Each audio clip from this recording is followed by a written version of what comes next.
Thanks for joining me back here. Our next great speaker is Ricardo Castanheira, Digital Councillor at the Permanent Representation of Portugal to the European Union. Ricardo kindly agreed to represent André de Aragão Acevedo, Secretary of State for the Digital Transition of the Government of Portugal.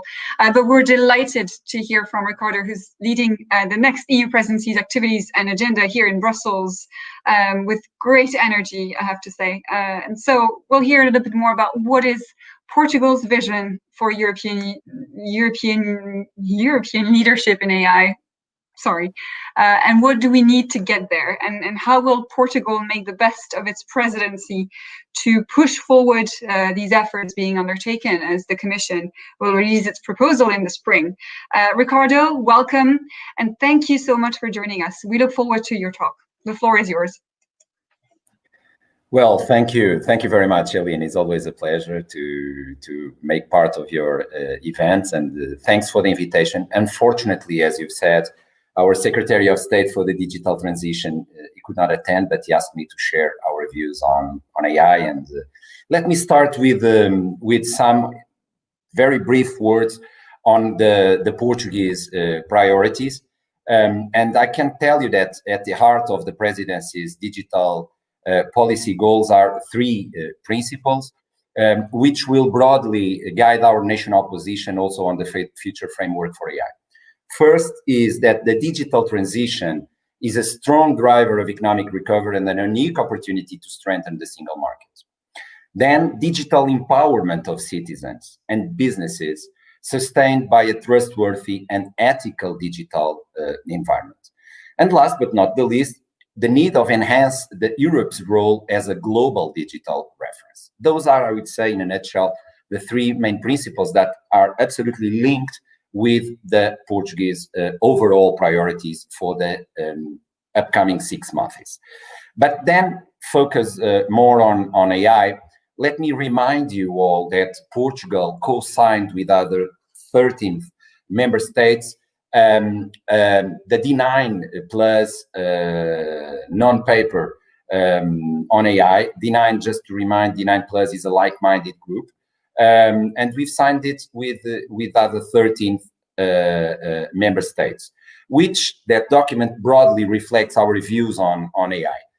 In broad terms, what we want to ensure, first, that we are able to set a regulatory action at the European level to avoid fragmentation of the single market.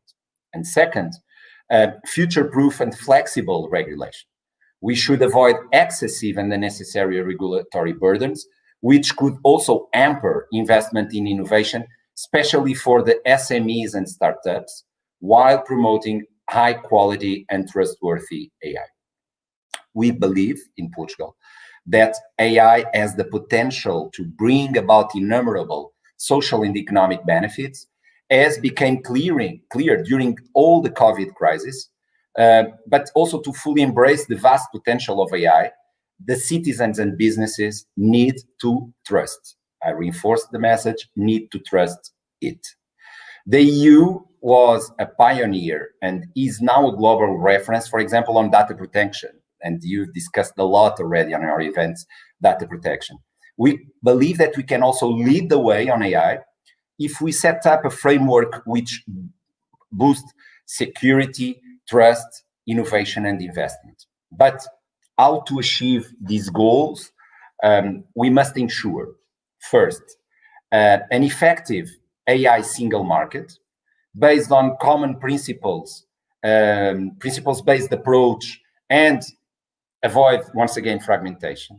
We need coherence with EU data strategy.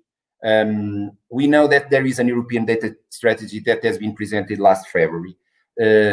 Last week, we've had the Data Governance Act. We will have a Data Act during the second half of the next year. It means that a lot of data initiatives are popping up, and we need that there is a coherence between AI future regulation and data legal frameworks, because data is AI's raw material. and we need to move on our data strategy. And those initiatives that I've just mentioned are absolutely crucial steps. Then accelerate upskilling and reskilling. A broad AI skilled workforce should be employed in every single organization. And there is a big gap there in Europe, and in our country, the same. And last but not the least, again, we need to ensure a democratic access, particularly for the small and medium companies, the smallest players. AI must be available and incorporated by organizations of all sizes. And then, what makes the distinction between the European digital model is that we want to give it strong ethical dimension and reflect that ethical dimension in the digital world as a whole.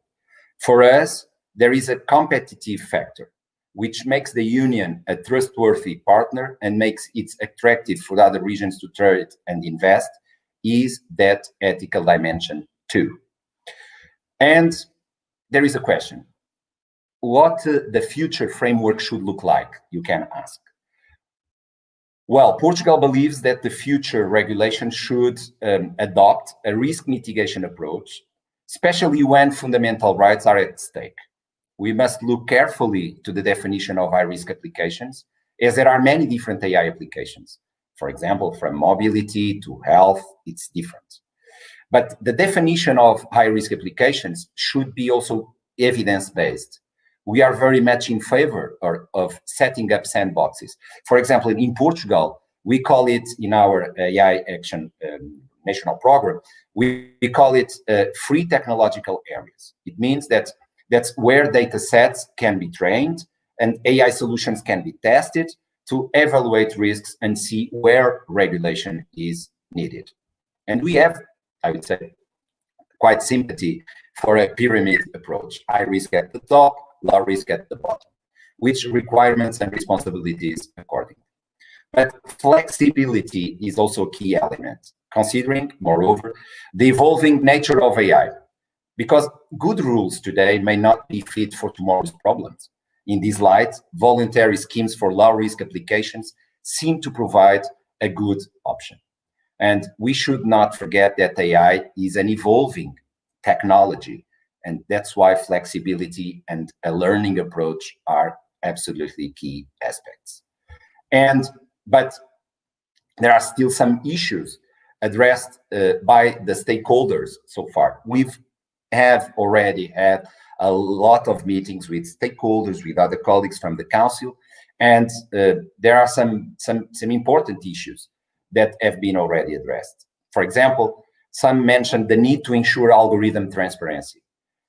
Data must be unbiased, related to the specific context, observing the highest quality standards. Then there is a question: how can we ensure that citizens and consumers have explainable information about the way that algorithm works without creating at the same time too much burden to our operators, especially the small ones? That's why it's also important, it's paramount to keep human agency and oversight, especially on those that I've already mentioned, high-risk applications. And then on the ethical aspects, a relevant distinction should be also made between AI uses and AI design. Ethical norms should be applicable to both, ensuring that the AI is ethical by design and by default as well in its end use. Well, Eline, to conclude, if the European Union takes the lead with a forward-looking and smart regulatory approach, we can become a haven for startups to innovate and develop technologies in a trustworthy and business-friendly environment. And this is a global challenge which calls for also global responses. And the EU, we believe, should be a front runner on the regional and global partnerships to endorse the development of ethical and trustworthy AI. Thank you very much, Aline, for having me. Thank you, Ricardo. Obrigada. Thank you. It sounds like the EU presidency will be in good hands. You've recapped everything that's on the table for you to focus on next year, and of course for us as well. So I guess we will all be needing that holiday in a few weeks. Ricardo, it's been great to have you with us, and you'll be one of our speakers next week for our event on December 9th on the Digital Markets Act. The presidency hasn't started yet for Portugal, but you are already very busy indeed. See you soon, Ricardo. Thanks again. To our participants, join me now in a second for our final keynote. Definitely a last but not least, and you don't want to miss it. See you very soon.